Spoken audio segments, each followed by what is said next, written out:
ప్రతిక్షణం సమాజం కోసం మీ మిత్ర న్యూస్. జాతీయ రోడ్డు భద్రతా వారోత్సవాల సందర్భంగా జిల్లా పోలీస్ కవాతు మైదానంలో స్కూల్ మరియు కాలేజీ బస్ డ్రైవర్లకు ప్రత్యేకంగా ట్రాఫిక్ అవగాహన కార్యక్రమం, మానసిక నిపుణులచే సూచనలు, అలాగే కంటి పరీక్షలు నిర్వహించడం జరిగింది. ఈ కార్యక్రమానికి జిల్లా ఎస్పీ డి జానకి ముఖ్య అతిథిగా హాజరై మాట్లాడారు. రోడ్డు భద్రతలో డ్రైవర్ల పాత్ర అత్యంత కీలకమని, వారి ఆచరణే అనేక ప్రాణాలను కాపాడగలదని అన్నారు. సురక్షిత డ్రైవర్కు శారీరక మానసిక ఆరోగ్యం ఎంతో ముఖ్యమని, డ్రైవర్లు తమ కంటి చూపు, మానసిక స్థితిపై క్రమం తప్పకుండా శ్రద్ధ చూపాలని సూచించారు. డ్రైవింగ్ సమయంలో పూర్తిస్థాయి దృష్టి పెట్టడం, ట్రాఫిక్ నిబంధనలు పాటించడం వంటి అంశాలను తెలిపారు.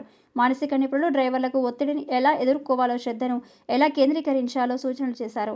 అదనంగా డ్రైవర్లకు కంటి పరీక్షలు నిర్వహించి వారు ఆరోగ్యపరమైన సమస్యలపై సలహాలు అందించారు. ఈ కార్యక్రమం బస్ డ్రైవర్లు అవగాహన పెంచడం, ట్రాఫిక్ నిబంధనల ప్రాముఖ్యతను తెలియజేయడం, అలాగే వారిని శారీరక మానసిక ఆరోగ్యానికి ప్రోత్సహించడం లక్ష్యంగా నిర్వహించబడింది. ఈ కార్యక్రమంలో వర్టికల్ డిఎస్పీ సుదర్శన్, మానసిక నిపుణులు doctor Bhargav Swaraj, MVI Raghu Kumar, traffic inspector Bhagavanth Reddy, MPO Nagesh, RI Krishnaiah, ఇతర సిబ్బంది పాల్గొన్నారు. మంచిగా సెటిల్ అవ్వాలని వాళ్ళని రోజు పాఠశాలకి తీసుకొని వెళ్ళి మళ్ళీ భద్రంగా తీసుకొచ్చే బాధ్యత మీ భుజస్కంధాల మీద ఉంది.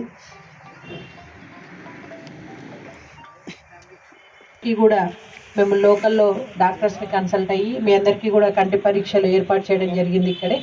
సో 1 by 1 ఎస్పెషల్లీ ఫస్ట్ 50+ వాళ్ళందరూ కూడా చేయించుకోండి. ఇమ్మీడియట్గా చేయించుకోవాలి.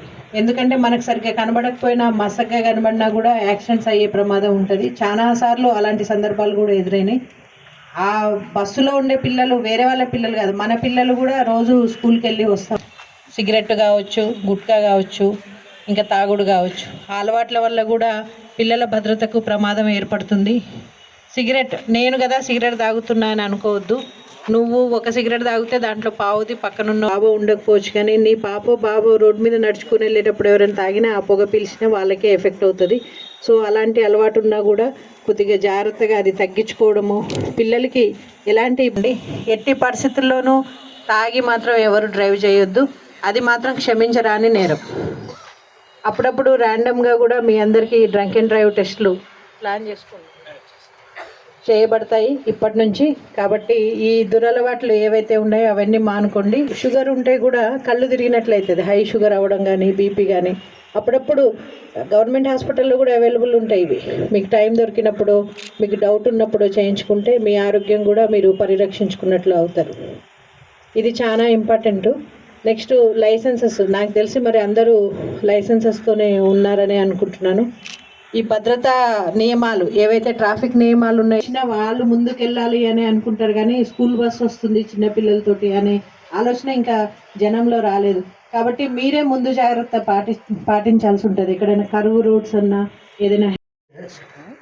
సంవత్సరానికి 5 లక్షల యాక్సిడెంట్స్ అయితే దాంట్లో 1.5 లక్షల మంది చనిపోతారు యావరేజ్గా. చాలా దుర్భరమైన పరిస్థితి అది. అంటే ఇవన్నీ మానవ తప్పిదాలతో అవుతున్నాయి అనేది మనకు అందరికి తెలుసు. కాకపోతే ఏంటంటే మనం కంపల్సరీ ఏంటంటే ఏవో ప్రాబ్లమ్స్ ఉండి మైండ్లో నడపడము, సెల్ ఫోన్లు పెట్టుకుని నడపడము. ఈరోజు రేపు అంత ఫ్యాషన్ ఏంటంటే ఈ ఇయర్ ఫోన్స్ పెట్టి నడపడం నడుస్తుంది. అట్లాంటివి మొత్తానికి జీరో అవాయిడ్ చేసి దాన్ని జీరో తీసుకురావాలి. దానివల్లనే మనకు కాన్సన్ట్రేషన్ దెబ్బతిని ఉంటుంది. అది ప్యూర్లీ డ్రైవర్ నెగ్లిజెన్సీ. అది ఇయర్ ఫోన్స్ పెట్టుకొని క్రాసింగ్ చేస్తుండే లెవెల్ ఇయర్ ఫోన్స్ పెట్టుకోవడం వల్ల ఆ సప్పుడు వినబడలేదు, అవన్నీ ప్రాబ్లం అయ్యి మొత్తం కాన్సెప్ట్ తోటి నడపాలి. వెహికల్ పాటించి హెల్మెట్ పెట్టుకోవడం అనేది పాటించి అది కూడా చేసుకుంటే కూడా అంత గ్రాస్పింగ్ పవర్ ఉండదు తాగినప్పుడు.